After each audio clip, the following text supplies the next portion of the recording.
Lights slowly fade up the next day. Every fucking think right now, what did you get?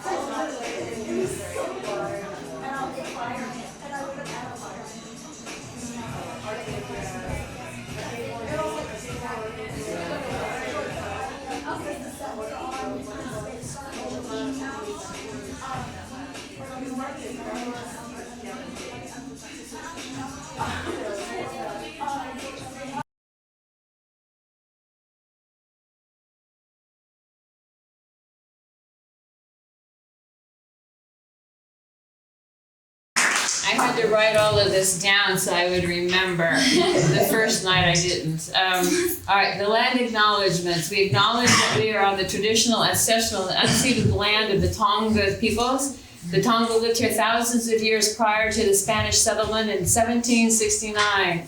We pay our respect to elders, both past and present, and to those still part of this land today.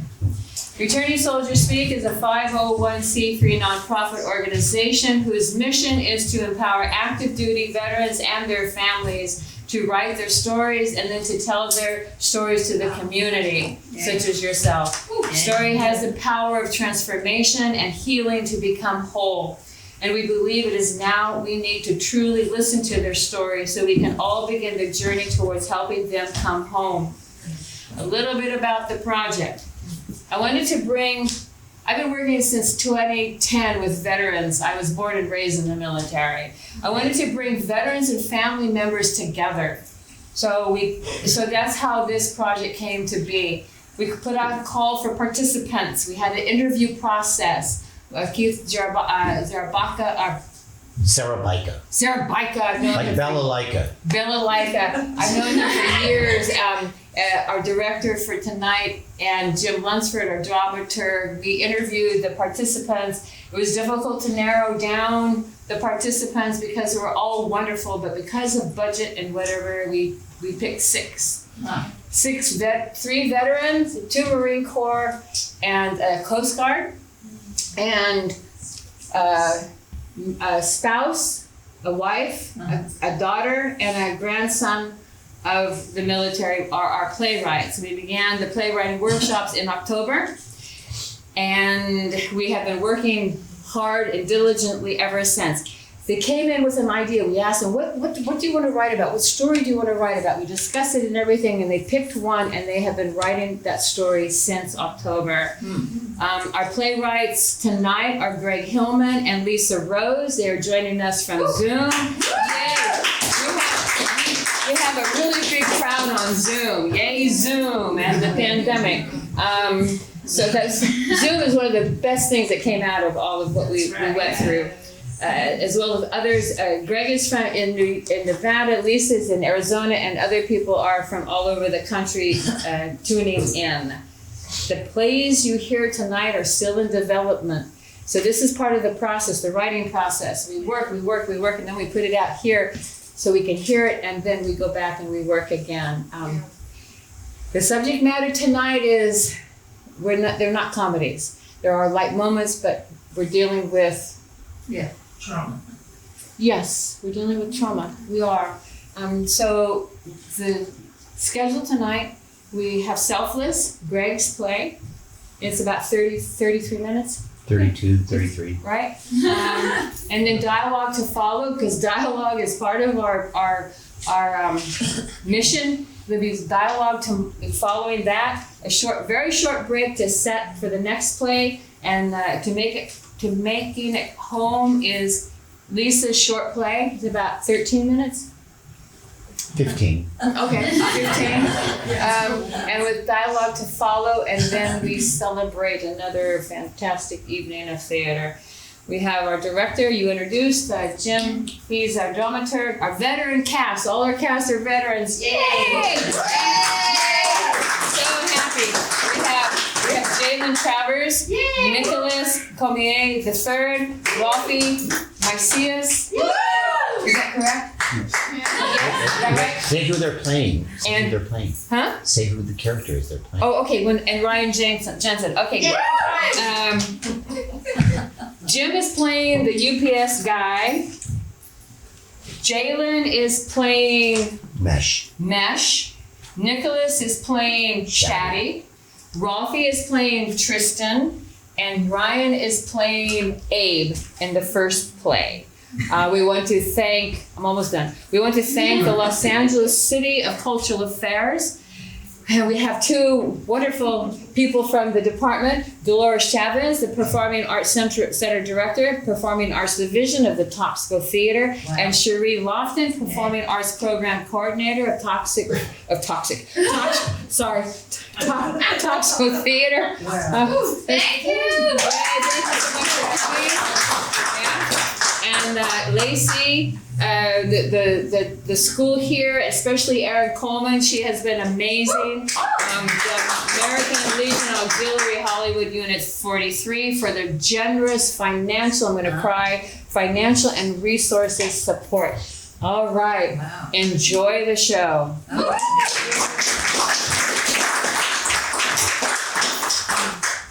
Selfless by Greg Hillman, co-written with Jim Lunsford and Leilani Squire. Setting, Tristan's small one-bedroom apartment. The time is now. Scene 1, summer, night. Lights up on the main living area in Tristan's apartment. There are 3 doors. One is the entrance to the apartment from the exterior hallway, one leads to the bedroom and bathroom, and one is a closet. The one window is heavily draped, allowing only small streaks of moonlight into the room around the edges. There is a couch and a coffee table facing a large flat-screen television. One shelf holds an array of Lego builds of various shapes and sizes. Beyond that, the space is a fucking mess. The news drones from the TV, and Tristan lies motionless on the couch. There are 3 knocks on the door. 3 more louder knocks. Yeah. I'm coming. Baby, is that you? I'm sorry for the... Tristan stumbles to the door and opens it. A UPS delivery guy in brown shorts and hoodie stands in the hallway. Oh, I thought maybe you were... You Tristan? As much I would like to say I wasn't. Well, I got a package for Tristan. Is or is that not your name, my friend? Yeah, it is. Unfortunately, it is. Signature, please. The UPS delivery guy holds out an electronic pad. What am I supposed to do? Just with your finger, man. Sorry, I just had a big blowout with my girlfriend, and, when I heard the knocking, I thought maybe, she was, All I know is I need a signature right down here. That's it? That's it, man. Hey, when I have a rumble with my lady, flowers and a nice night out usually does the trick. Good day, my friend. The UPS delivery guy is gone. Tristan stares at the large cardboard box.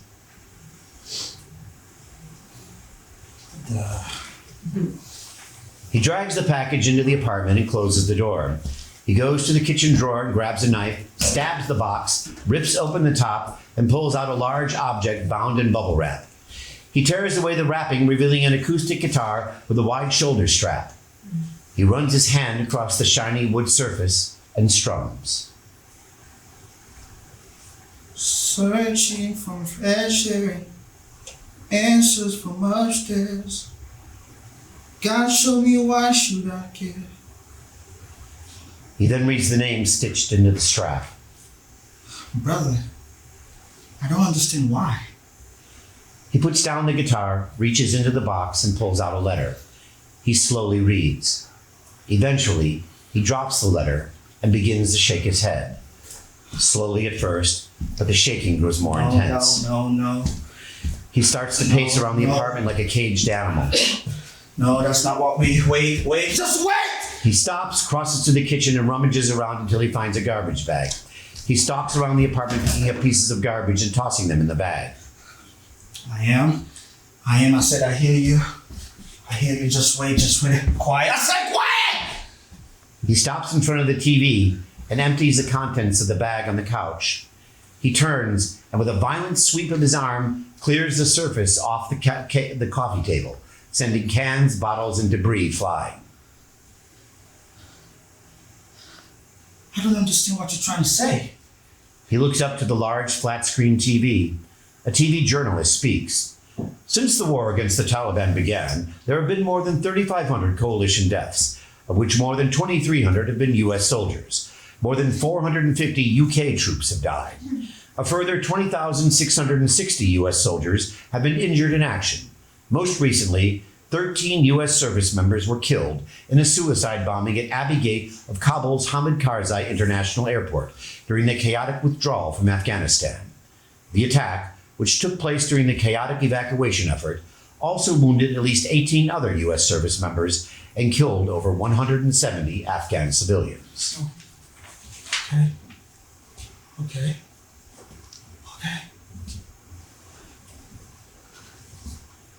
Tristan unplugs the TV, grabs it up, and hurls it to the floor.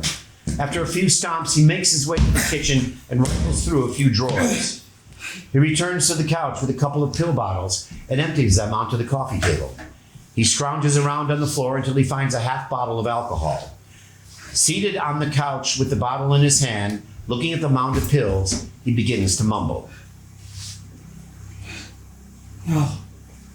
That's not funny. It's not. Shut up. I don't know. I don't. I said I don't know. Yes. God damn it, I am tired. He grabs up a fistful of pills, puts them in his mouth, and chugs from the bottle. After a moment, he throws the bottle across the room and it shatters. As Tristan speaks, the lights begin to swirl, slowly at first, but then faster and faster. This thing, life, I thought there's gotta be something. Prayers, but I'm tired. So tired of just hanging without that light.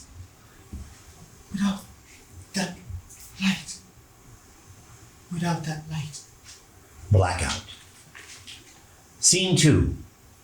In the darkness, there are 3 loud knocks on the door. The lights slowly rise. The apartment remains the same, and Tristan is laid out on the couch. 3 more loud knocks. All right. I'm coming. Hold up a sec. I'm just. Tristan opens the front door. No one's there. Immediately, there are 3 more knocks. He closes the door and moves to the closet. He slowly opens it, and Abe suddenly appears from inside. What the fuck? What? What is it? Is there a spider on me? Who are you? Oh my, who the fuck are you? You just broke our TV. You know who's gonna have something to say about this? No. Who? Shaddy rushes out holding a wilted carrot he's meticulously put together. How are we living like this? Look at this thing. Shaddy sizes up the apartment, grabs the trash bag, and begins to clean up. What the fuck? Now, where is that other little shit? Always hiding. Abe searches the couch cushions. Mesh emerges slowly from inside the couch. What the fuck? Come on out there, little guy, you little shit sack. Come on out. Abe flips a cushion and Mesh is fully revealed. Mesh looks like a bit of an emo, dressed in black and hiding inside of an oversized hoodie. Mesh moves slowly out. Abe impatiently dumps him out. You're a monster. Someone better fucking tell me what the fuck is going on here. Everybody, sit down. Here's what I think is going on. Moments ago, we were inside Tristan's head. Now, we're out here. We? What the fuck is we, man? Well, that's Shaddy. He's the clean freak who's making you collect all those stupid Star Wars Legos. That's, Mesh, the lazy, frightened one with a bad sense of humor who's pushing you to buy $30 shakes on DoorDash. And, I am Abe. This is stupid. I am losing it and I'm going to bed. Just breeze right over yourself, huh, Abe? Me? Oh, I'm going to get shit done. Who breaks our TV, you mean? I shouldn't have done that, but you know how I get when shit gets stupid. You know, I have to do something. Wait. So you like the asshole in my brain? I'm the guy who pushes you to stay safe by any means possible. You know, sometimes you gotta break something to feel it. You just get it out, you know? Yeah, we all know. Everyone knows. Fuck you, Shaddy. So what is this? What do I do with you? Wait. This TV is your fucking fault? My fucking fault? You want to blame me? Did you forget I live in your fucking brain? I know everything. No, you don't know. Not everything. Yeah? Oh. What about the fight with your girlfriend? Again. Leave Sophia out of this. It's a little late for that, especially since you. I told you to leave her out of this. She tossed you out. Again?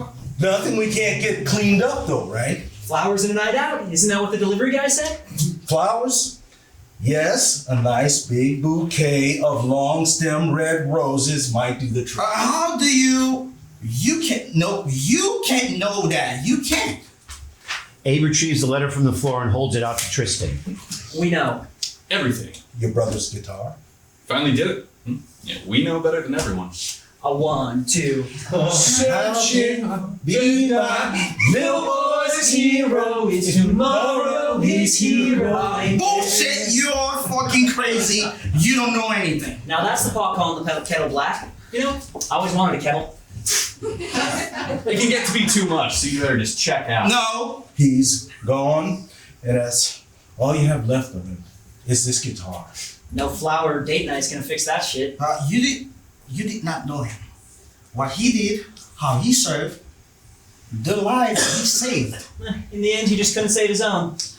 Your own side of the street. That's always the hardest to keep clean. Fuck you all. You didn't know him. You didn't know him.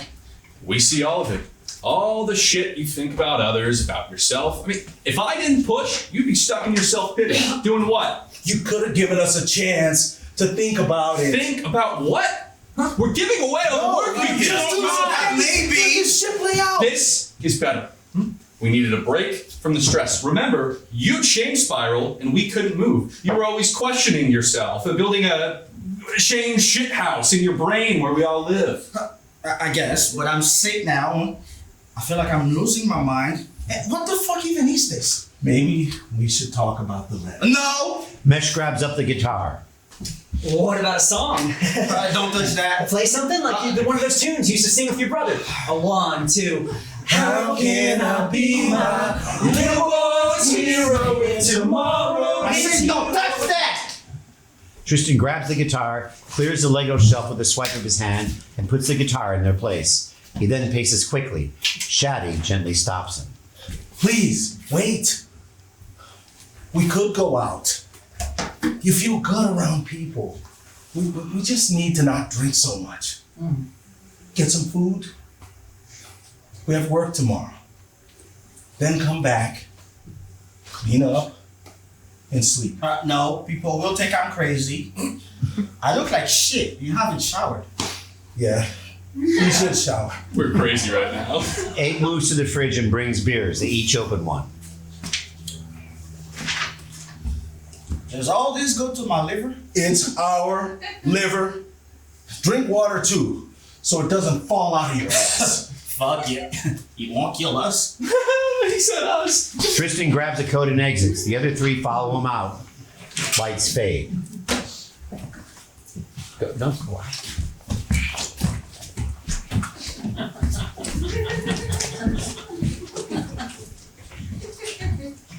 Okay, lights fade. Scene 3. Lights up on Tristan's apartment. Tristan stumbles in through the front door, followed by Abe, Shaddy, and Mesh. They all have the same black eye.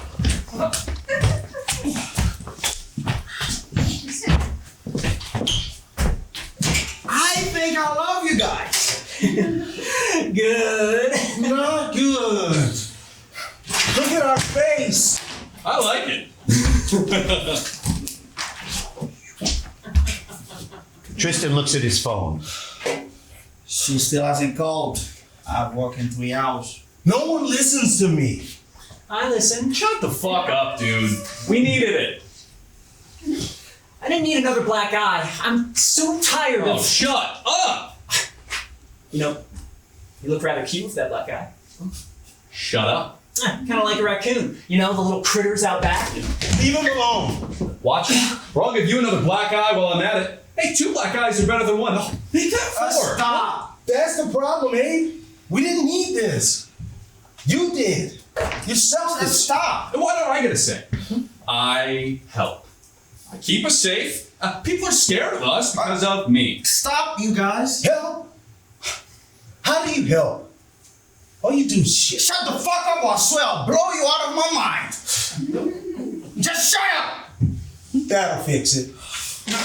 We'll fix it tomorrow. Tristan texts on his phone. Shaddy drunkenly tries to clean up the apartment. Mesh approaches Tristan with some pills. Couple muscle relaxers will knock us out tomorrow. Sleep? You know I don't sleep. Exactly! Come on! Sleep would be a nice thing. A pleasant thing. Yeah. Come on. Don't be a pussy.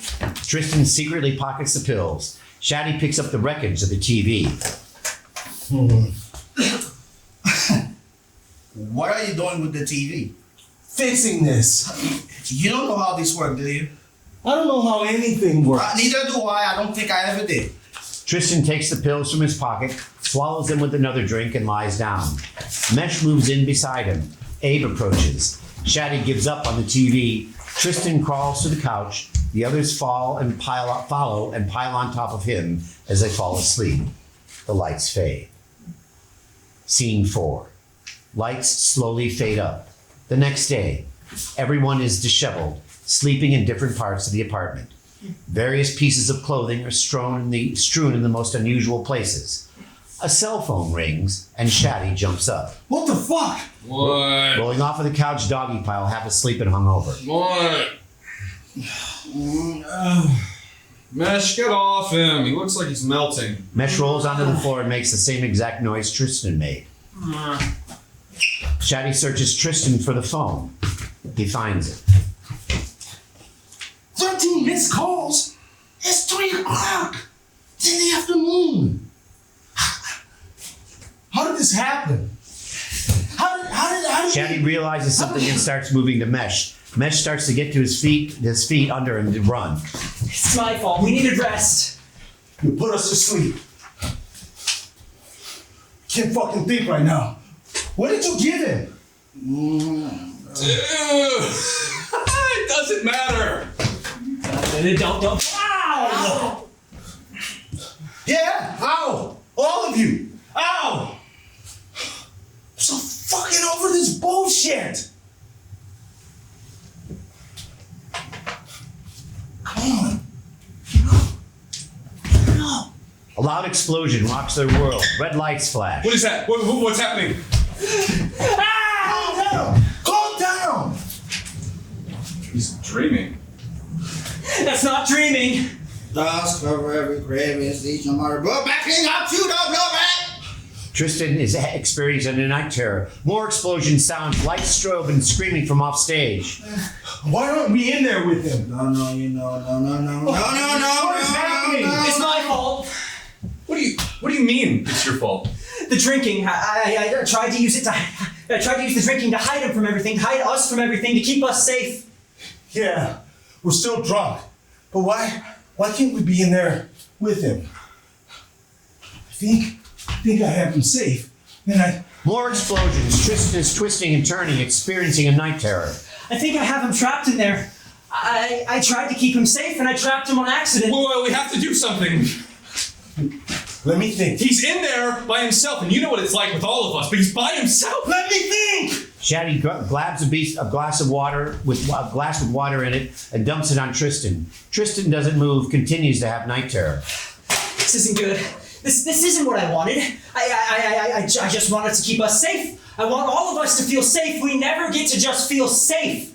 You two are so brave, and so I do what you want all the time, and I just follow everyone around and have the same experiences, the same shit, and no one listens to me. We don't need to take breaks or just rest, because you two are always thinking up new ways to get us into trouble. I had to trick you both into drinking just to slow us down, get us home, stay safe. Now this is happening and I might have killed us. We're not gonna die. You don't know that. You don't get it. We're getting further from him. Can't you feel it? We're supposed to help him and we're destroying him. Us! This isn't working. Nothing is working. Now he won't wake up. And if he doesn't wake up, I don't know what's going to happen to us. Even if he does wake up, we're not the same with him anymore. We're not with him. I can't feel him anymore. We need to settle. We need to sober up. A bomb sounds as the lights snap out. Scene 5. Lights up. Everyone is tied up and on the far side of the apartment, sitting on the floor with tape over their mouths. Except for Shaddy, who is dusting a pristine apartment. There is no sign of the earlier mess. This is good. We're doing good. The house is clean and quiet. Clean is safe. Control. Good. It's good. Love. Love, love, love. I love to be the boss. No more stinky socks. Gross, gross, gross. No more gross. Their shoulders so light and clean. God damn, I feel good. I relieve burden. The weight of the world off their shoulders. Free to move and breathe deeply. Safe, not afraid. Predictable, rock, gray, heavy, dust, bad breath. Stinky socks. No more fart. In Afghanistan, there's always dust. Sticky dust. Heavy dust. It sticks to me. I can't breathe dust. Brown dirt dust. Shaddy walks over and pulls a tape off Tristan's mouth. This is not good, Shaddy. This is not serving anyone. We have to fart. You have to let us go. We have to find a way to live together. This looks nice, but can cost us 3/4 of our mind. People won't talk to us. They will think we are insane. And also, dust isn't heavy. Dust is heavy. It has cost us everything. And I can feel it on my skin and in between my teeth. Can't you feel it? I don't know what you're talking about now, Shaddy. How can you not know? We were there together, all of us together, and it was brown and dirt, and it got inside of us. And now we don't have anything. You let the dust ruin us. I know! And I'm sorry! I couldn't get us clean of it. I didn't know how. I still don't know. I still don't know how to save us from it. It is part of us now. And we are sick with it. The remnant of traumatic experience and event and death and blood and people's meat all chewed up by explosions. Explosions. We brought it all back. The dust. All of it.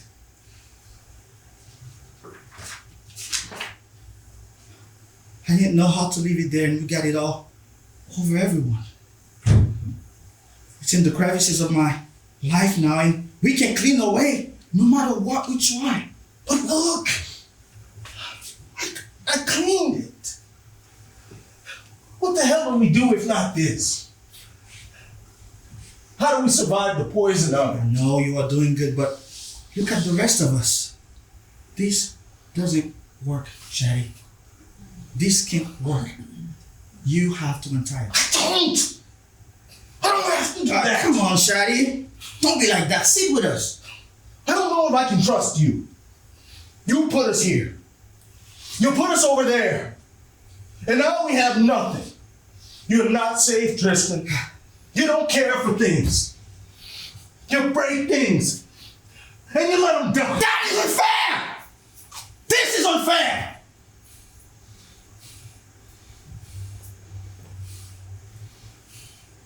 It's true. You let people die. You want us to die. I don't know what to do here. I don't know how to make it right. I can't live like this. Come on, let him talk. Shaddy removes the tape from Abe's mouth. Oh. This is stupid. Either kill us or figure it the fuck out. If we want to feel better about it, we need to eat the dust or find a way to be grateful about it. I love the dust. Give me all the dust. I'll carry it for us. I don't even know how to do that. It's not like you can tell dust well to land when it's in the wind. I mean, we are covered. Fuck! Yeah. Fuck. Shaddy unties the group. The letter. We need to talk about the letter. My brother died. Shot himself. Why? No. Yes! You do. He killed himself. God damn it. He didn't have a phone. We only heard from him through Facebook. When he was near Wi-Fi and he barely responded then. I get it. Why did they only send his guitar? We need to find out where he is and get his stuff together. Can we have a drink to remember him first? Yeah, I'll get some glasses. I got it. What do you get? Educate us. I get it. I just do. That's all I have to say. Mesh goes to the kitchen and grabs 4 glasses and a bottle of whiskey, then returns to the couch. Abe grabs the bottle of whiskey and pours them each a drink. You're the closest of kin. Was. Do the honors, Tristan. I don't know what to say. He was a musician. Till we talk about what to do, a service, bury. No, Shaddy, we need a toast, not a plan right now. He was brave. Brave. Yeah, brave. Be terrifying to have to kill yourself. You did it. You left it all. Imagine it must have seemed like the best way to finally feel at ease with everything. Like jumping out of a plane without a parachute. He took a leap into something different because this was too hard. Life is hard. To the hero that was your brother. The wind picks up outside. Hey guys. Do you hear that? Hear what? That. The wind begins to howl. Another one for us? For us. For us. Now all of us. Everyone left. The war fighters and the people they protect. Abe pours another drink for them all. To all the things we can't control. Are you sure you want to drink to that? Yeah, I think I do. Me too. But something more. To accepting it. To understanding that the shit we go through doesn't always get to drive. To believing that bravery can be living. Not jumping out of a plane without a parachute. To letting the worry exist without feeling like we have to take care of it. To fucking honor. Nobody cares about honor anymore. We forgot. This is all we have. And if all we have is sentient assholes, we can be the best motherfucking sentient assholes out here. He said we. I did. I will take this life. We will. And do something that fucking matters. Together, raise my son, teach him better, and show up. I will take this life. I will take this life. I will take this life. You're here. They all drink. The wind picks up to a howl and the curtain blows. The blue light turns darker. The lights fade to black. The wind crescendos. Scene 6. Lights up, everyone is sleeping in their own designated areas in the cleaned up living room. Tristan slowly wakes. Guys, what are you doing? You're awake? Shit. Sorry. Yeah, I'm awake. What's going on? Abe was sleeping with a baseball bat. He notices the bat and drops it on the couch. You were out for 2 days. You were making noise and dreaming the whole time. I put water in your mouth. And Shadi and Nesh cleaned up your shit and piss. We thought you were gonna die. What? That's crazy. Why did that happen? We think we fucked up your head somehow. We were doing shit right, and Mesh almost killed us with the booze.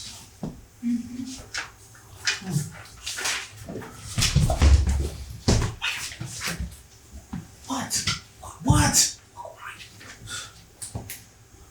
Oh, thank God. I thought it was over. Boo! What? Why? Don't do that. Why'd you do that? Oh my God, you're alive. It's okay, calm down. I thought I killed you, man. I thought I killed us. It wasn't you. I mean, we almost died. But I don't think we did. I think I chose to stay. Sounded like you were in hell in there. I was. Kind of. It was like I was reliving all the bad shit I did. All the shit I could have prevented, and I was alone, like truly alone. I think I didn't have you, so I just stayed in it because I thought I deserved it, like the hell of it. You know? I think you all try and stop me from feeling the weight of my guilt and shame, so I'll block you out. Why do you come out? I remembered something my buddy said before he died. He said, "Don't take this home. Leave it here so it doesn't kill you." So I told the place I was done suffering about it. I don't think I will ever be fully away from it. And I was done. That isolation in there without you guys was so hard. I thought I wanted to die and kept trying to kill myself, but people bring me back. Reset me. Same shit. Thank you for coming back. Yeah, these two wouldn't shut up about it. Abe really missed you. He didn't leave his spot on the floor. That's hard to believe.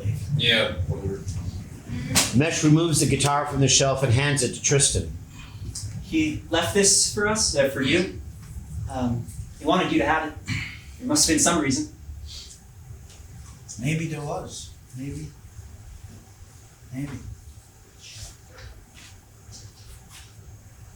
This so-called life is hard to figure out.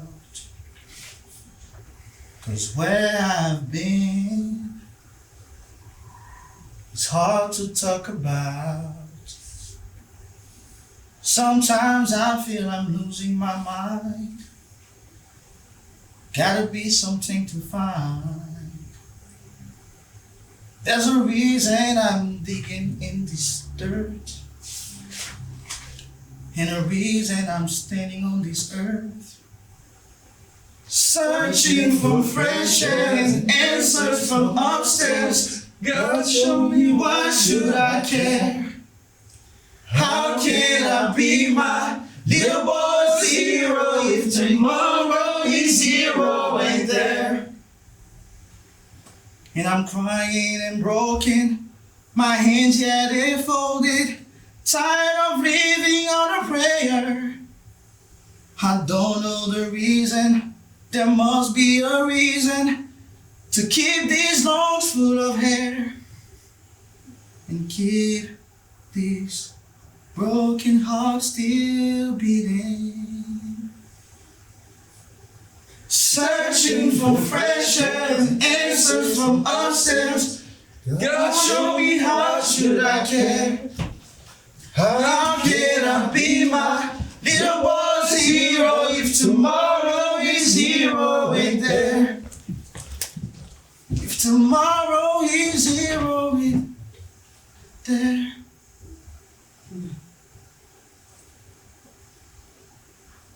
Maybe there was, guys. Maybe there was a reason after all. Hell yeah, there was. Tristan moves to the refrigerator and opens the door. He reaches in and pulls out a large bouquet of red roses. Thanks, Shaddy. He picks up his cell phone and dials. Hey, it's me. I hope you get this message. Well, I'm sorry. Truth is, I was out of it. I have been ill for a long time, but you already know that. I'm sorry about that. You know, I'd like a chance to, I don't know, talk maybe. Anyway, I'm back around if you want to call. Tristan sets his cell phone on the coffee table, takes the guitar and places it on the shelf. He turns and looks around the clean apartment. Thank you, guys. After a moment of silence, his cell phone rings. He picks it up, looks at the display, takes a long, slow breath, and answers. Hey, thanks for calling me back. Sophia. As Tristan listens, the lights slowly fade to black. End of play.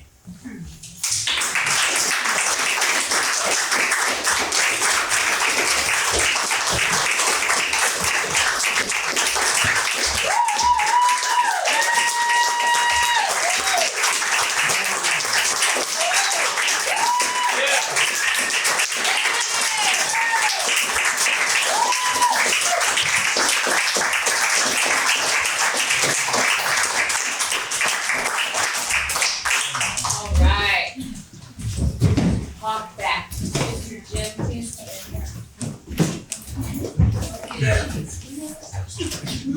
Okay, so,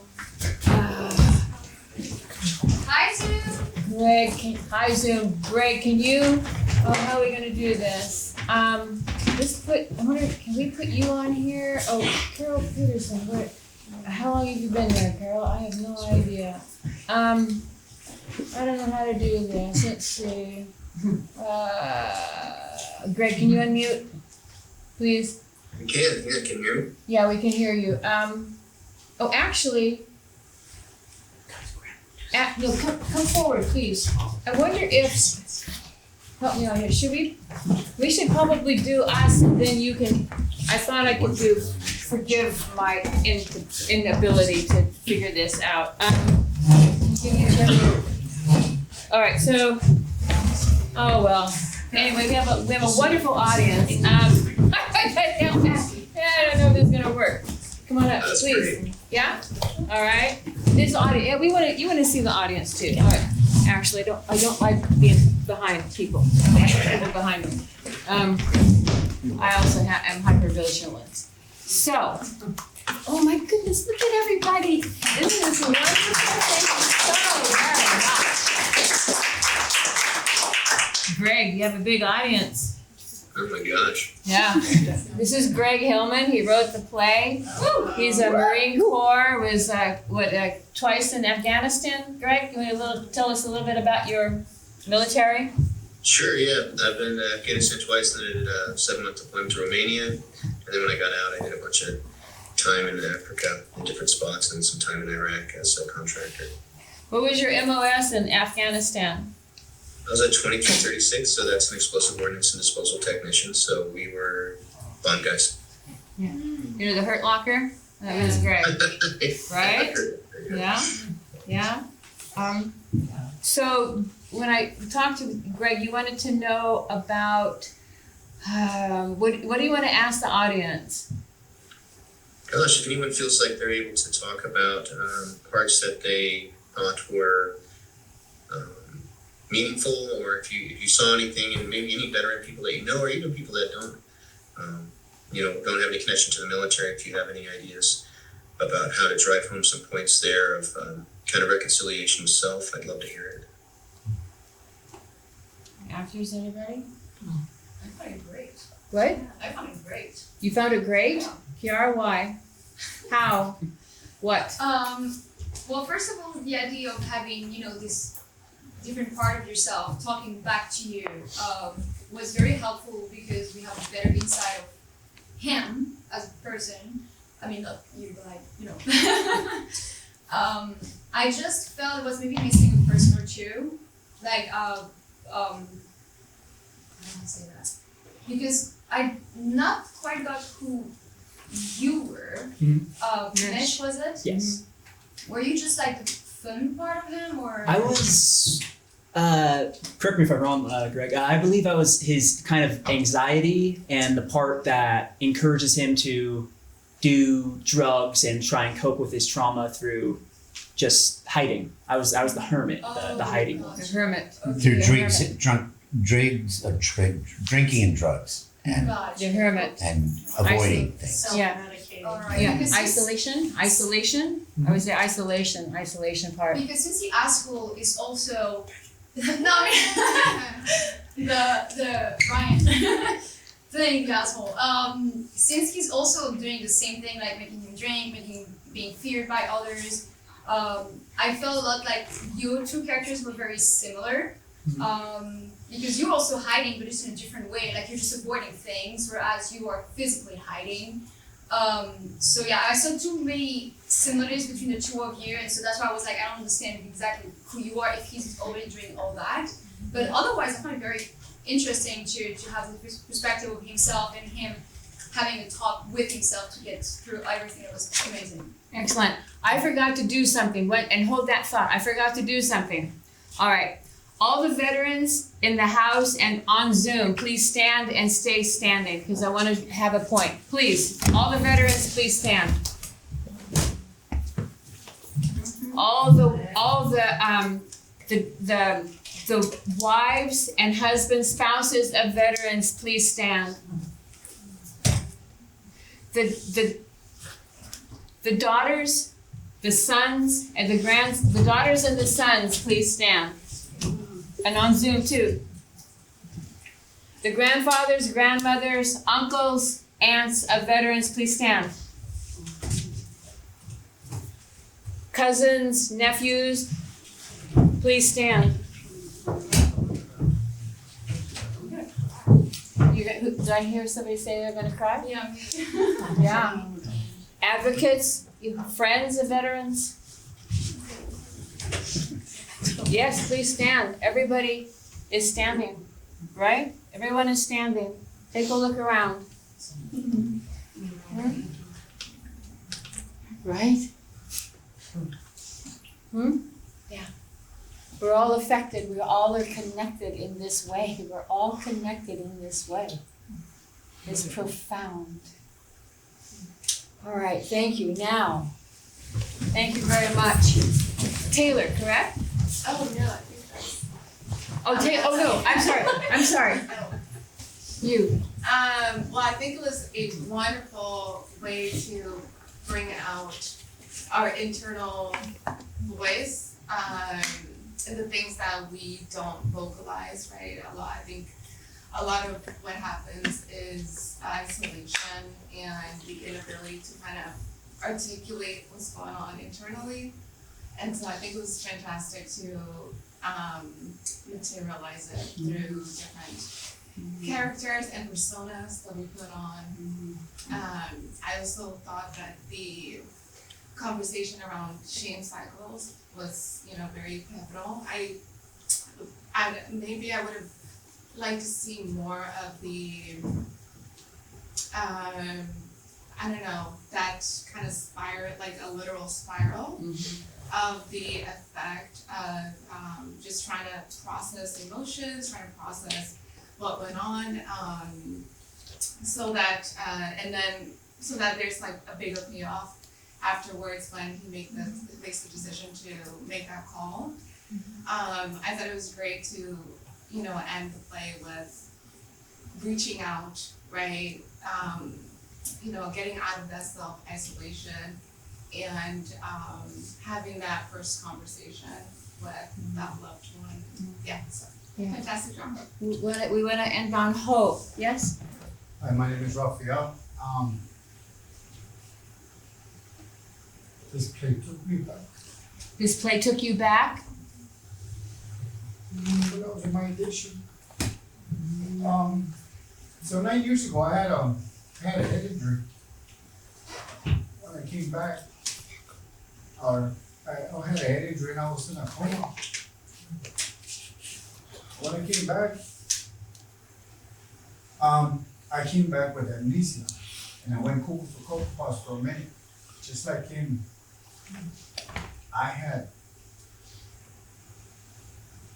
created maybe 3 people that I used to talk to. And I used to talk to myself, just like he was talking to his inner. This takes me back to when I was in my addiction. Not a veteran, I'm just a guy that decided to use drugs and stuff like that. But it took me back to those days that I pushed myself to where I'm at today. I saw myself really losing it one day, and I was on the orange line, and I was talking to myself. I just wanted to go crazy. I just wanted to just go crazy. But I don't know what happened or what it was that I see this kid in the bus and started hitting himself. And this lady told him to stop. And when the lady told him to stop, he kept hitting himself even more. And I said, I don't want to be like that. So to make a long story short, I changed my ways. But I continue to still use until just recently. I've been sober for the past year and 3 months.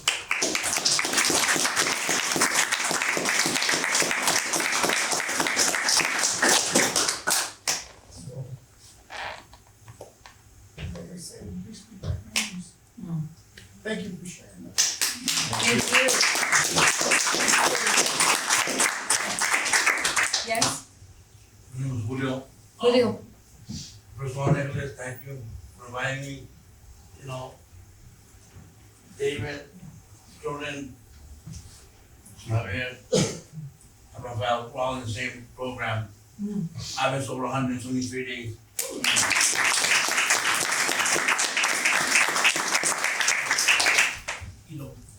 I've been doing time since '91. I've been to different prisons and life experiences and using drugs.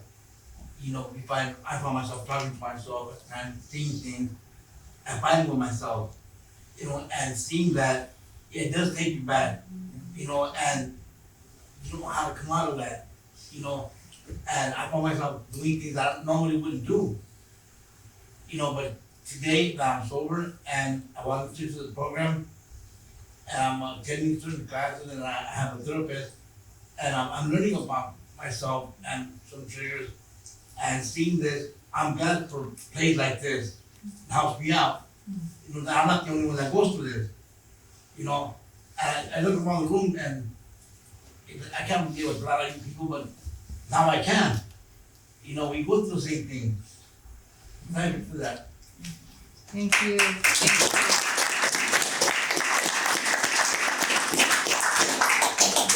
There's power in live theater. There's power of experiencing something together at the same moment, and that's a wonderful thing. Claire?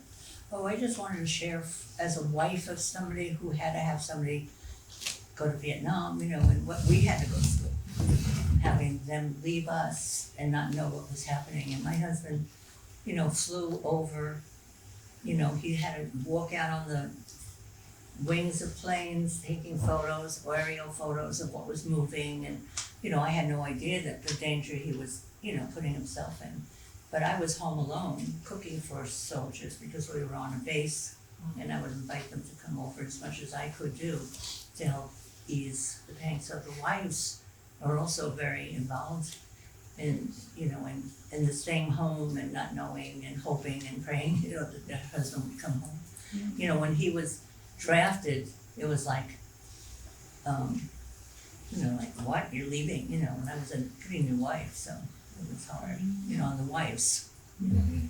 For me, the wives, the children, they also serve, and there's the whole controversy, but this is maybe because I was born and raised in the military, but you serve in that way, Right. and to honor and recognize, and also with what you're saying, I think I'm not sure how much our society understands that part of the military family, and that goes back to why one of the reasons for this project. military family stage readings is to honor those behind the scenes, for lack of a better word, right? Cooking, you know, I would have on Sundays especially, and I would cook for the soldiers that were not, you know, on the base, and I would say, come on over on Sunday, and I would cook for them. Yeah. You know, trying to make life easy. Yeah. Thank you, Claire. Dave? The play makes excellent use of different characters to represent different parts of the same person, both battling and cooperating with each other in the same mind. Good, excellent. Yes? I'm so sorry I don't have my voice right now, but the aspect of cleaning is such a trauma response that a lot of people don't talk about. Feeling out of control, so you clean everything obsessively. And I think it's a really beautiful point to add that, because I think that is a very overlooked part of trauma. And you see it in loved ones or people who have experienced trauma, and the out of controlness, they find a way to control it, whether it is through drinking or the flip of that, making everything controlled and cleaning. And I've never seen media portray that part of it. And I was very impressed and very touched by that. Excellent. So, and Shadi did a good job. So I would like to ask the veterans,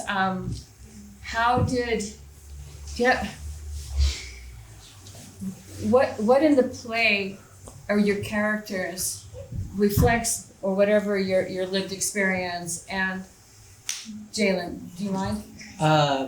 I think the first immediate connection I can make is the very beginning, when the news reporter is going on about Kabul falling.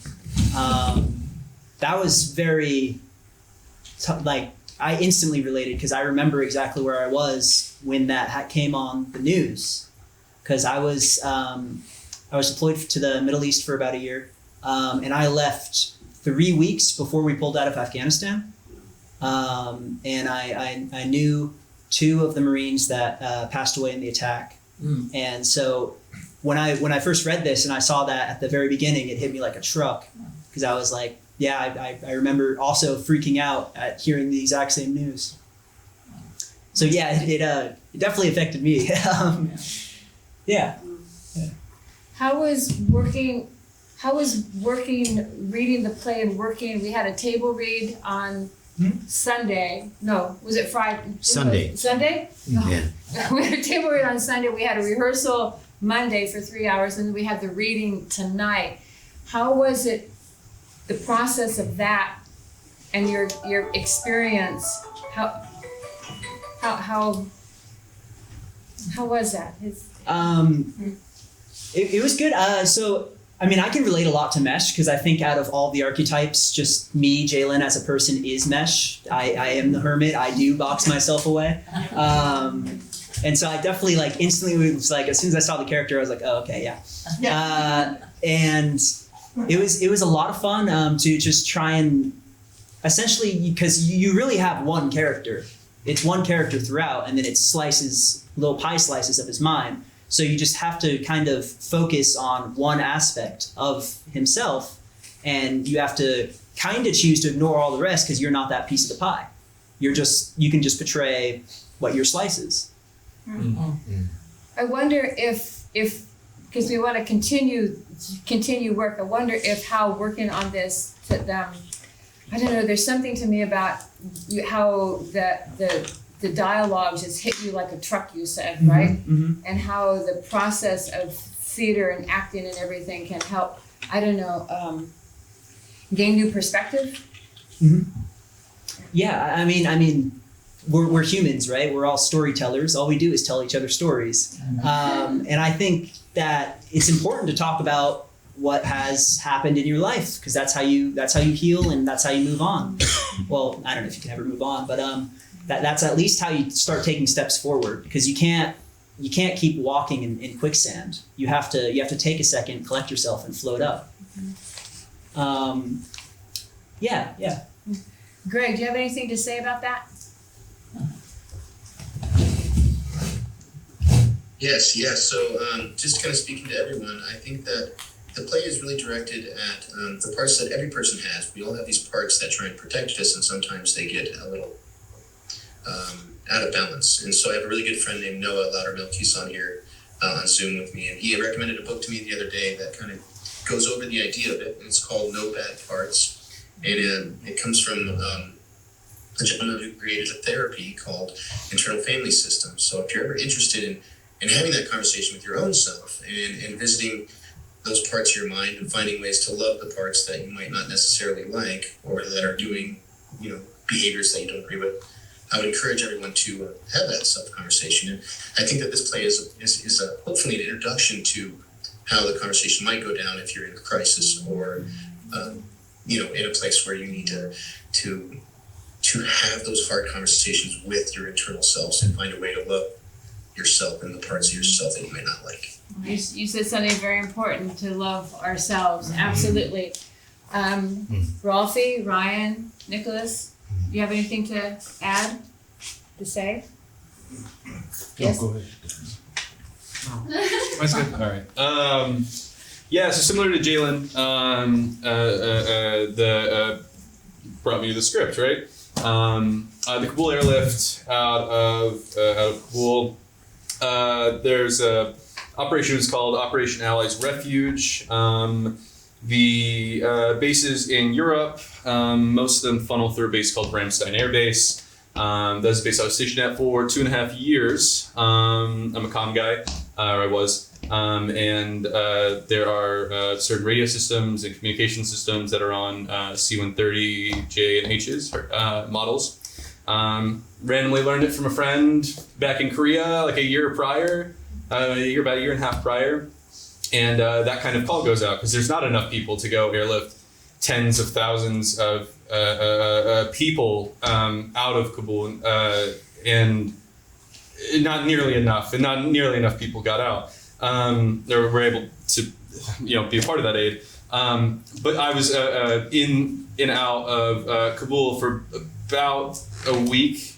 And then 70% of those refugees all go to Ramstein Air Base. So then it's months of building housing and providing food and managing outbreaks of disease and playing soccer with little Afghan kids who are way better than you. And that's awesome in its own way. But yeah, there's about 4 months of my life. So it was cool to see that represented somewhere. Yeah. Wow. Excellent. Wow.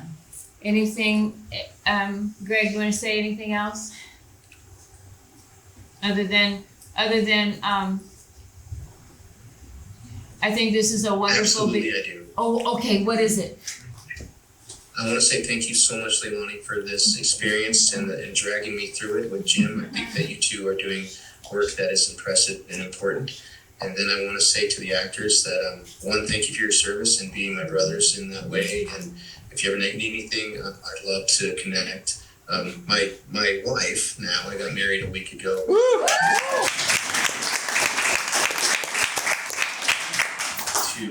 To somewhere. They're 130s folks deployed from Reno on Tuesday. So I'm sorry, say that again, Greg? So the Nevada National Air Guard just deployed from northern Nevada, and my wife is she's an intelligence officer, so she works on the base here. So it's been kind of a mess. It's been crazy. But she fortunately didn't have to deploy. We have 5 kids mixed, so it's been crazy. But I just want to say I'm so grateful for everybody that's here too, and for those actors. So please reach out. I'd love to hear more and talk one-on-one if you ever want to do that. Excellent. Excellent. Thank you, and congratulations on getting married. Did somebody have something to say? I just wanted to say. Yes, Dolores. So, first of all, congratulations, and thank you for your bravery in taking us on this journey, right? The fact that you found writing as a way to be able to communicate your experience and an experience and a truth that is obviously being felt and replicated and understood is an achievement, and it is something not to take lightly. And so on this journey, Cherie and I, we're both with the City of Los Angeles and Department of Cultural Affairs, and our work is about storytelling. His work is about bringing truth to, or bringing light to these voices in this work. So it's an honor to be able to be in this scenario where both of us have come from professional theater for many, many years. And that to see how the arts and the commitment of this organization and these actors who have also served and brought their experience and their light to your words is an achievement. That's part of your success and your journey of being a playwright. Come on now. So this is a first step. This is not over. It's not complete. You are on the beginning of, and so I appreciate that they have put people around you to help you realize the practice of playwriting, the practice of this discipline in sharing your story. So congratulations to you and your family, and I hope they stay, that everyone is safe where you are, and also to thank the company here for the land acknowledgement. That's really important. So Thank you. Thank you so much. Thank you very much. We're going to take a very short break, like 5 minutes, because we're going to reset, and we'll see you here in 5 minutes. Thank you very much. Thank you. Thank you.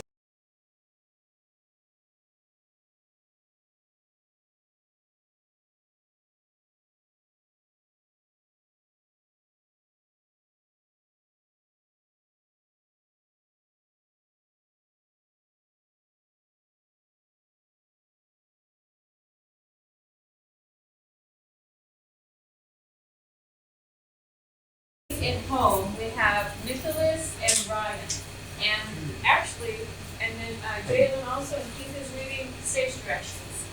Wait a second, where's Ralphie? He's right there.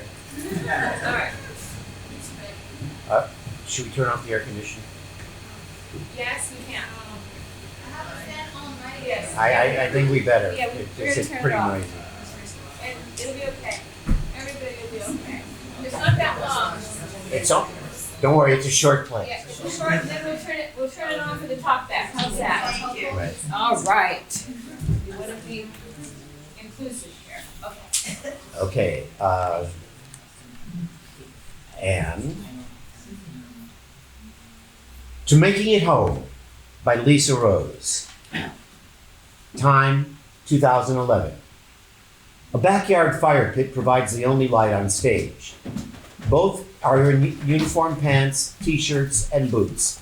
Colonel Keith Mayer and Lieutenant Colonel Jeremy Oakes sit with full glasses in hand and a partial scotch bottle at their feet. To Making It Home. To Making It Home. There were times it didn't feel like it would ever happen. What's that, sir? Please, no sir shit, okay? We're just Keith and Jeremy here, all right? Yes, sir. Oh, wow. That's getting used to. Yes, Keith. Old habits die hard, huh? They do indeed. What didn't you think would happen? Making it home? Yeah. Sometimes it just seemed like the whole mess of it was all there was to this world. And this life was all just a dream, I once I said. think you guys are started, but we're still muted. Oh. Sometimes I couldn't even picture it. I mean, couldn't picture what it was like to go to, I don't know, Applebee's or some shit. Like the past and all the comforts of home or from another lifetime. Someone else's. Showering without having to use shower shoes. Functioning air conditioning. Scotch. Amen. Then there were the times I didn't even want to come back. Not like that. I just mean, this became reality. As they say, the new normal. The simplicity is appealing. Get up, go to work, eat, shit, shower, repeat. No complicated outside factors. Other than being shot at occasionally, huh? Other than that, I didn't want to deal with the assholes cutting me off in traffic or the whiners upset because some celebrity said something stupid, you know? The stuff that just doesn't matter. Going to the movies and eating popcorn knowing 19-year-olds are still getting blown to bits on the regular. Yes. And yet, here we are. You're a good man, Jeremy. I don't deserve any more praise than the next person in uniform. You're here for the right reasons. Not everyone is. I see it in your style and how you are with your troops. Thank you. That means a lot. And you call me out on my shit. Maybe the next time you could pick a time where there aren't a dozen other officers present to do so. But you were right. I can't argue with that. Sir, you almost fired me for that. Yeah, well, almost. You are most certainly the only officer junior to me who could ever get away with that. Could have heard a pin drop. A full conference table full of officers, and Captain Oates tells Lieutenant Colonel Mayer his definition of whatever the fuck is flawed. I gotta hand it to you. That took balls. Or an underdeveloped sense of self-preservation. Not sure which. Listen, I have something to say to you. Yes, sir. Shit. The teeth. I'm sorry, Jeremy. I want to apologize to you. Need to. You're apologizing to me. I mean, shouldn't it be the other way around? Not in this instance. Colonel? Just listen to me. Look, I'm sorry. I'm sorry that I sent you No one sent me. I volunteered. to the crash site. I'm sorry I sent you into that mess. You had to. It had to be the ranking qualified investigating officer. It's not like you had a choice. It had to be me. I could have sent Dirks. Dirks? Are you kidding me? Not only is he not qualified, he'd have drawn fire from his own troops. He wouldn't have even gotten far enough to worry about the snipers. These guys can't stand him. No. Had to be. It was too hot. I should have waited until the activity around the crash site cooled off. Until the snipers got tired of waiting for the recovery crew to arrive, at least. No, we couldn't let them just rot in the wreckage, sir. It had to be them. We couldn't leave them there. Well, I'm sorry for what that must have been like, brother. You can't unsee that kind of stuff. Yeah. I'd been there for plenty of body bags coming back to base, but that was the first time I helped fill them.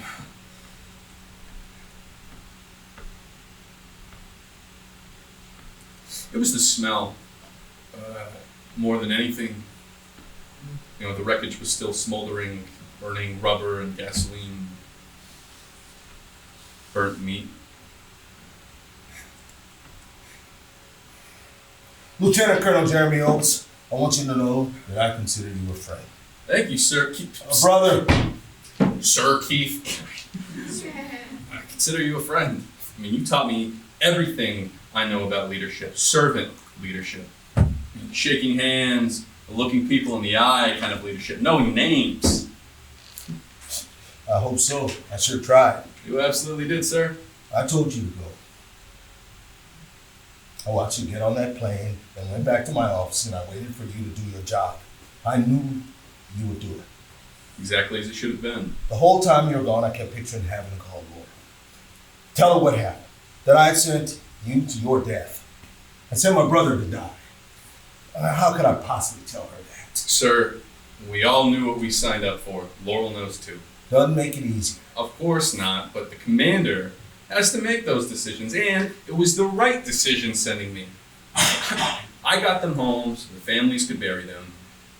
I'm not sure anyone else could have done it. I know. In those high stakes situations, that's where I thrive. That's why I knew it did have to be you. But what I'm saying is that I couldn't live with myself if anything happened to you. If Laura and the kids were left alone without you. Laurel's a badass. She'd be fine. I mean, the kids too. I know she's tough. That's not the point. Bottom line is that it didn't happen, right? Here we are, enjoying some scotch in a fire pit that is not giving off toxic fumes. You okay, Keith? How many next to kin notifications have you had to make over the years? 3. 3. And I remember every one of them like they were yesterday. You? 7. All combat related? 5 were. It doesn't matter the circumstances. It's awful no matter what. I had to tell a mother once that her 20-year-old daughter had taken her own life. Nothing worse than that. Worse than that would be telling Laurel. Seeing her and your kids at the funeral, your boots rifled with amazing grace on the back Sir, lights. Keith, it's all good. We're here and we're good. Something I was thinking about while you were gone. At time, I think you were just Lieutenant Oaks then, and you put an open can of sardines under the under the ceiling tiles in the secretary's office and left it there over the weekend. Another time you almost fired me. And if it had been anyone else's office, I would have. I couldn't stand her either. But July, the timing was off. No, it was perfect. Especially with the AC off over the weekend. It was nice and right by Monday morning. It was literally squirming. Ask me how I know. Sorry, sir, but that woman hated me. Did everything in her power to make my life miserable. She needed a little pungent payback. Maybe. But the whole rest of the office shouldn't have had to be punished. Collateral damage.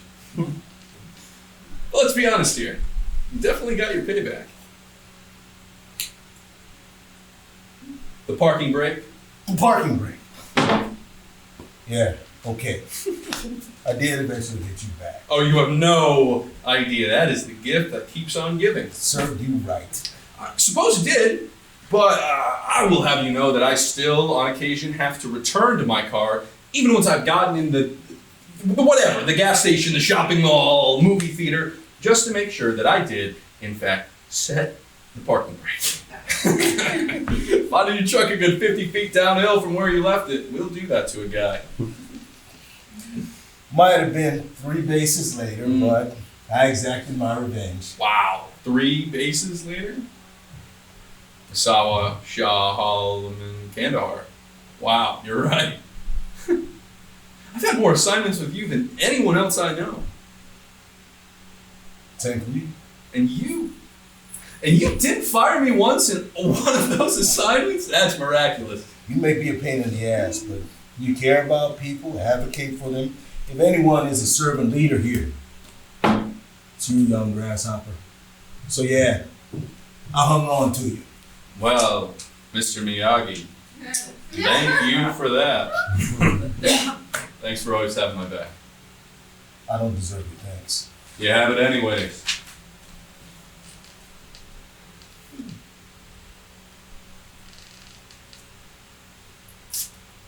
I'm going to drop my papers. What? Why?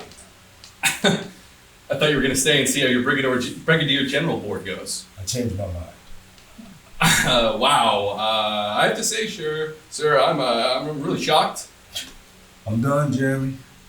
I can't do it anymore. No, you're blowing my image of you, sir. You're that crusty old general that everyone's afraid of. I'll just be the crusty old civilian putting his feet up and yelling at kids to get off his lawn. That's as scary as I want to be anymore. But sir, you've talked about making 07 as long as I've known you. I've had enough. Now, I wouldn't get picked up anyway, so I'm not sticking around to be promoted to colonel again. Don't count yourself out, Keith.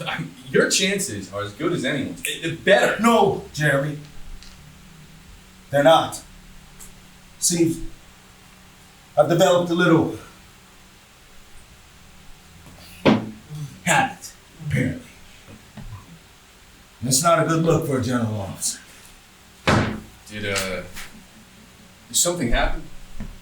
Not enough to get myself actively kicked out, but I certainly got the message that there will be no additional promotions. I didn't know. Sorry to hear that. You wouldn't. It was in Nellis.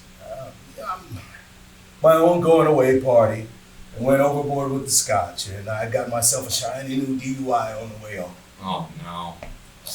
They could have kicked me out, but instead they sent me here with the intent that I dry up. It's working well so far, don't you think? I'm sorry, Keith.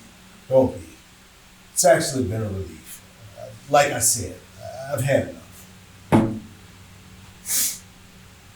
gotta say, I've got a hard time picturing you out of uniform. I do too, but I can't do this anymore. I'm done, my friend. When will you drop your papers? As soon as I can. I have a few things to wrap up, but then I'll make it official. Well, my friend, then here's to you. The putting your feet up. No, here's to you, my friend, my brother. Here's to making it home.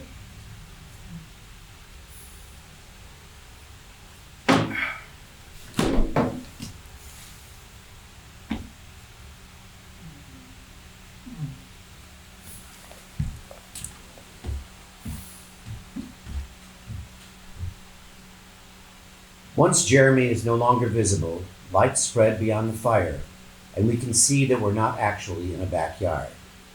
Rather, we are in Afghanistan.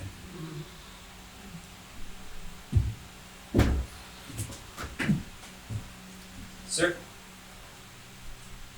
Sir, Colonel Merritt. Sergeant Miller. I have confirmation that Lieutenant Colonel Oak's home base notification team is en route to Mrs. Oak's, He hands him a satellite phone. as requested, so you can be on the line for when they arrive. Sir? Thank you, Sergeant Miller.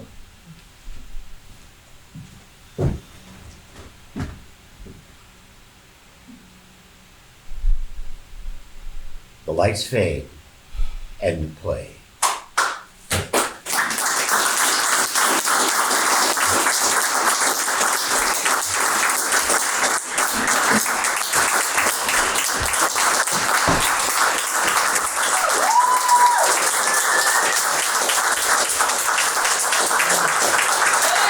Jalen, come out.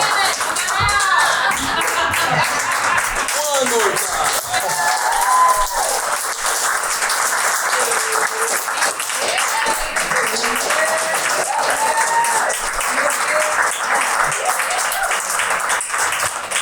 All right, thank you very much. And another little talk back, isn't it exciting?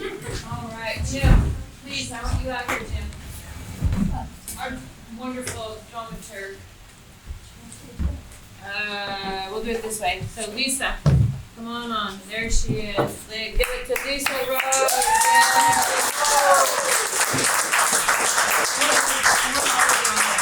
All of you on here, please. All of you here. Ralphie, are you comfortable there? You want to come up? You all right? All right. So, what are we doing? Jim, up here. Come over here. Come over.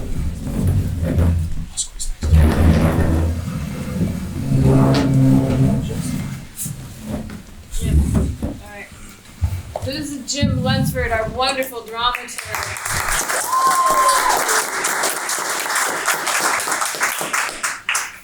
He's so good. I cannot do another project without him. He's so very good. How he sees theater, how he's so kind and everything, how you just see, you see the big picture and how, where things can go and suggest, and it's just amazing to work with each other. And you. Thank you very much. Lisa.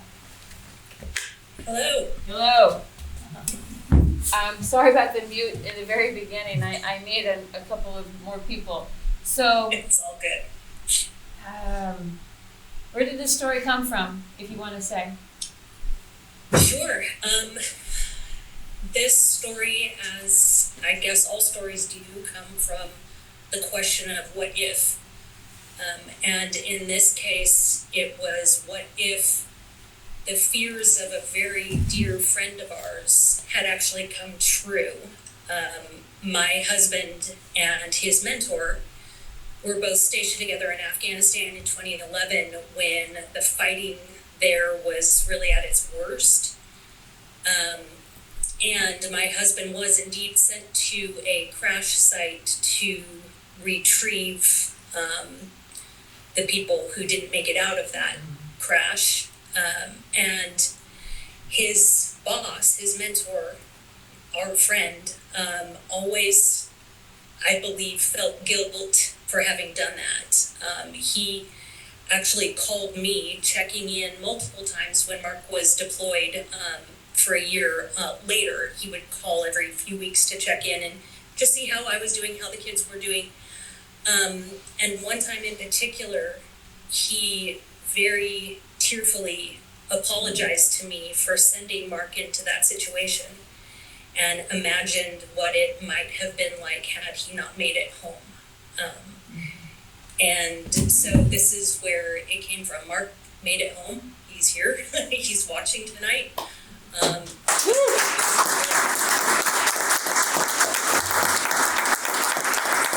This comes from processing that, because as a spouse, as a family member, you can't be in that all the time. You can't sit in the what if all the time, because you wouldn't be able to function, knowing that they're over there getting shot at.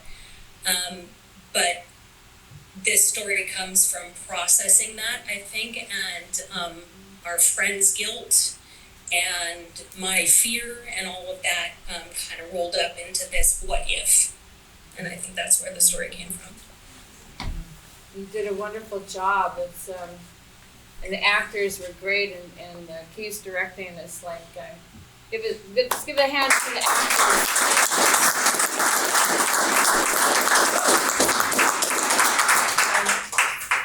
So, anybody want to respond to what Lisa just said?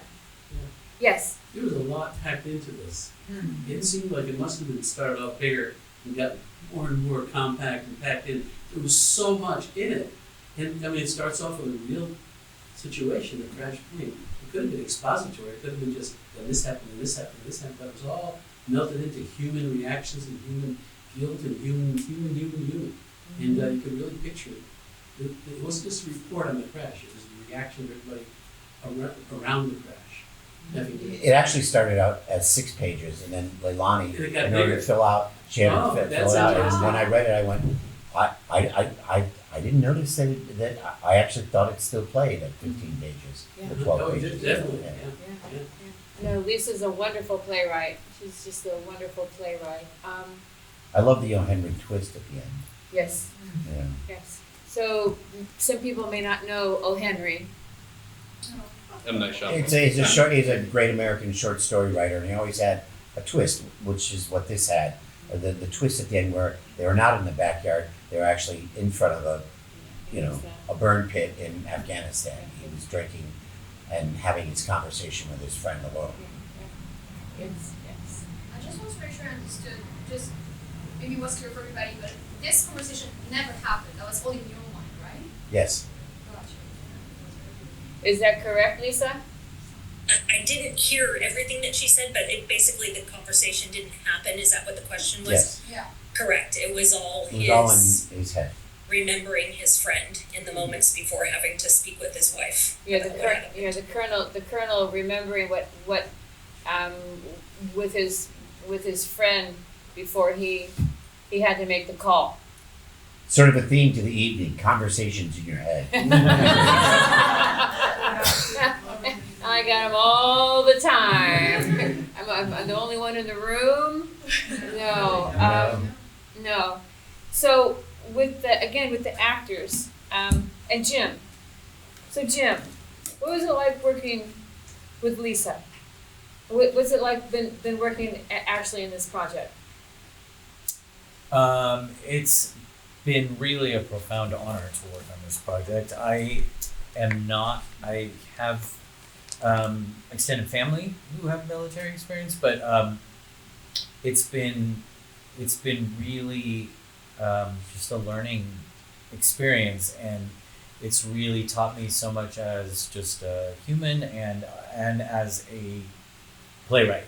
I've just learned so much going through this process with these writers, and just their willingness to share these very personal. I mean, even in the moments when it's not true, it's just deeply personal, and so yeah, it was an amazing experience. Thank you for inviting me along. Thank you for accepting. So, do the actors have anything to say? Anything to say about this play, or anything about the experience of with the short amount of time that we've been together? And on the project as a whole. Yeah. Community is always really important. I think those of us who went to the academy, it was always really hammered into us that the difference between making it in any new scenario, in any new whatever that it means to you, is having a community of people. There's an infinite amount of phrases about it takes a village, and I think this really just exemplifies that. So it's so cool to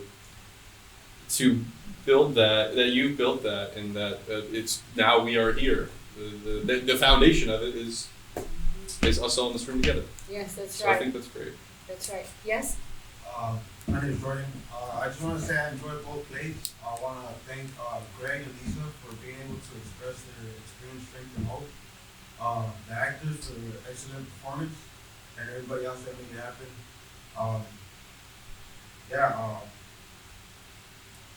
Thank you.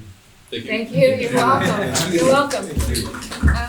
And Lisa, actually, you have a full-length play. I know this is very strange, Lisa. You have. Hello, this is very strange. You have the last of the series, Support and Defend, is a full-length play of yours, and that's going to be April 29th. April 29th here. It's a wonderful play. So, what is the connection between the short one, if you want, and the full length? So the short one, Keith and Jeremy are both a part of the full length play. Now the situation that they are in, or that we find ourselves in Support and Defend, is different than this, but this play is actually something that helped me start thinking about the bigger play and how they are connected and their relationship and how that informs the full length play. So they're related, but not exactly the same. And that goes in a way to what you were saying about it, there's it seems smaller, but there's so much. And when you were saying that, I go, oh yeah, this could be like an extended full length play. But actually, she's written. It's a little different, but she's written a full length play. And can I tell them what? Can I tell them? I know we're talking about a different play, but it's your work. Can I tell them what the question you are exploring in? Or you? Will you? Absolutely. You tell them. You're the playwright. Basically, the foundational question that I started out exploring with Support and Defend is whether or not today's military is still worthy of the ultimate sacrifice. And not just the military, but the country at large. I think it is a question that I'm exploring in the play.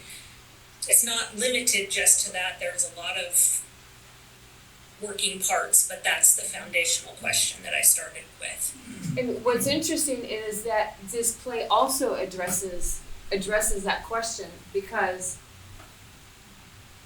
Jeremy has given his life at the crash site, correct? Correct. Yeah.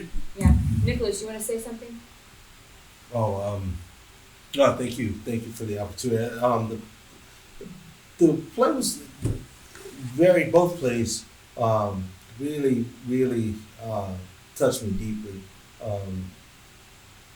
This one in particular, underneath the character was so much that, a lot of veterans that I know and even myself that have come back home still have, the losses that stick with them. And I think for me, I could feel that. I could feel the weight of that. I feel it as an actor, it felt really heavy. The more and more I did it, and you can feel the weight of that loss and the significant guilt that comes with doing the job and then losing your fellow brothers and sisters at war. And so I could feel the weight of that, and then having to make those decisions. And then having the alcohol involved, really in drugs in both of them, but in this one in particular, I've seen that play out over the years in many people of service and veterans. So. Kiara? I have a question for actors, because you're all veterans, if I remember correctly. Yes. Having seen both plays, I'm pretty sure those are stories that you've heard before plenty of times. So why did you choose yourself in your own time to serve, and did you think at the time you were ready to confront whatever you went through? Me? Why did I choose to serve? He's still a character. You don't have to answer. No, I'll Yeah, answer, you don't sure. have I chose to serve You don't have because to. I love my country. Is primary reason. I believe my country is deserving of sacrifice, because without sacrifice it doesn't work. I also was in a shitty home situation and wanted to get out of that. Very quick way, if any of you are in a shitty home situation. And I just wanted to serve my country and get a good foundation for building my life. And I think I got both. Yes, for me, I was young, and I hadn't committed to anything. So I think internally I was saying, look, I'm at this age, I've never really committed to anything. And I needed it to be something larger for me to stay committed to it. And I also come from a family of service. My father is a Vietnam War veteran. My brother is Operation Desert Storm veteran. And I served during the Kosovo War as well. And so I didn't expect that to happen, but I think following in my father's footsteps is, he's got 3 boys. We served. The youngest, my little brother, did not serve. He didn't have to, because we all, were willing to make that sacrifice. Ryan or Rafi, you don't have to answer, but you can if you want.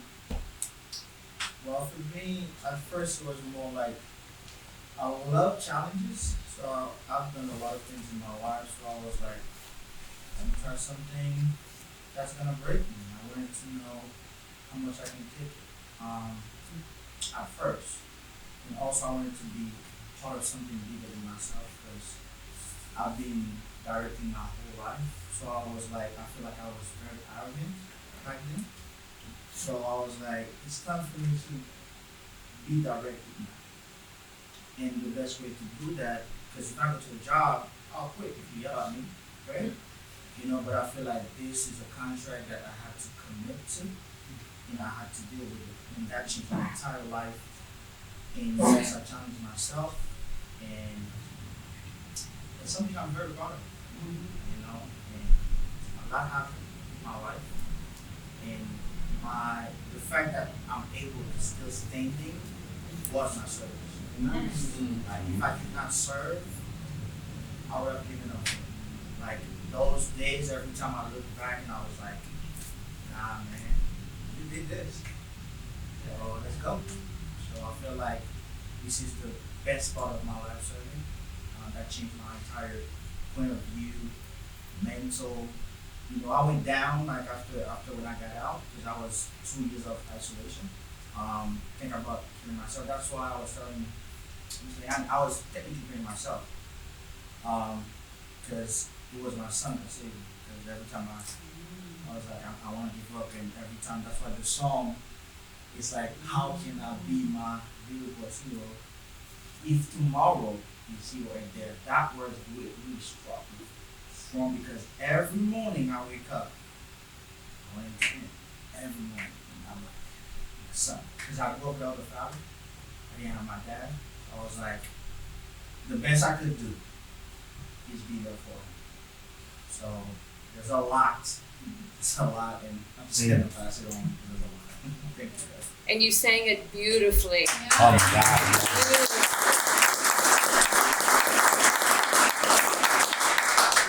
I'm not following that up. That's good. That's very wise. You don't have more, but thank you so much for this, we shared. Yes, thank you.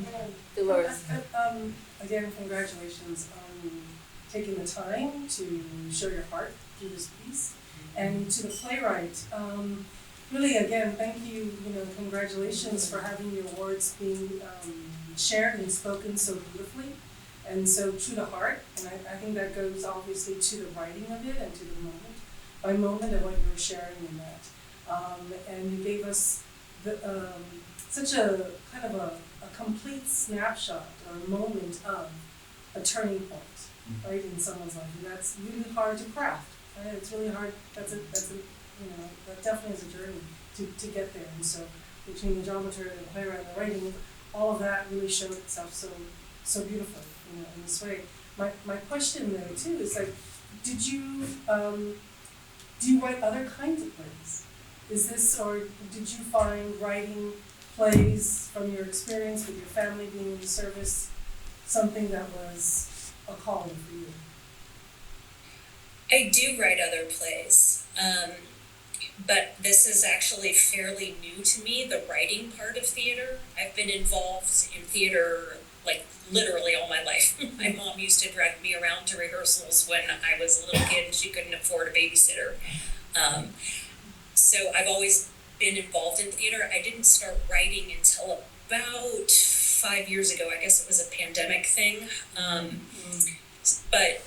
So yeah, I actually have comedies, if you can believe it. This was not a comedy.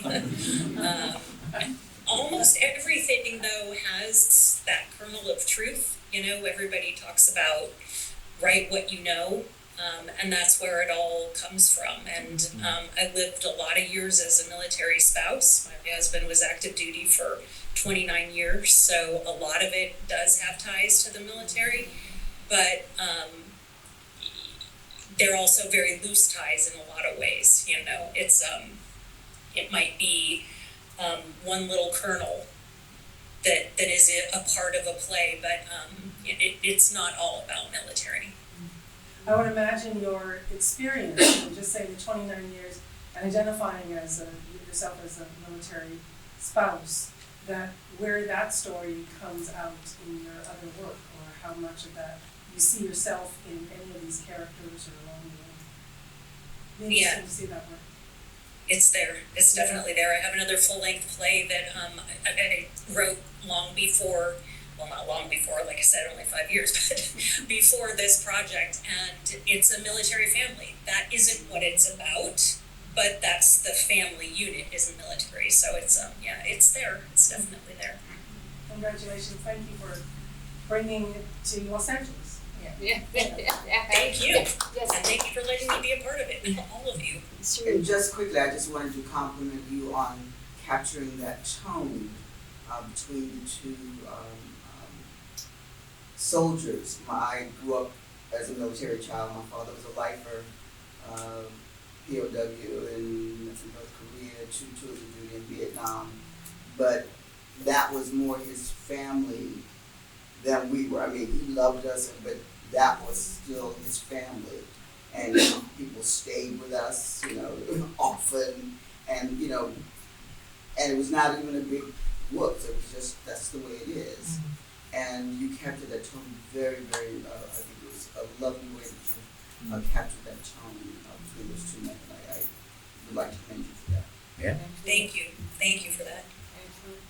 All right, it has been a wonderful night. I am so grateful to all of you for coming, truly.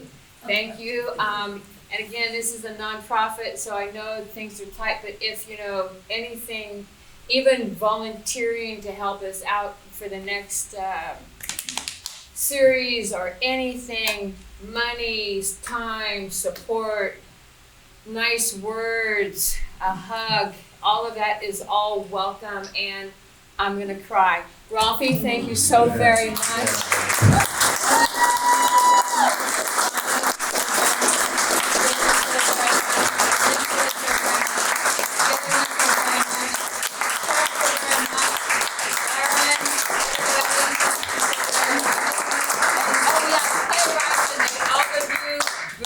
Okay, how about you all unmute and say something like, hello, Happy New Year.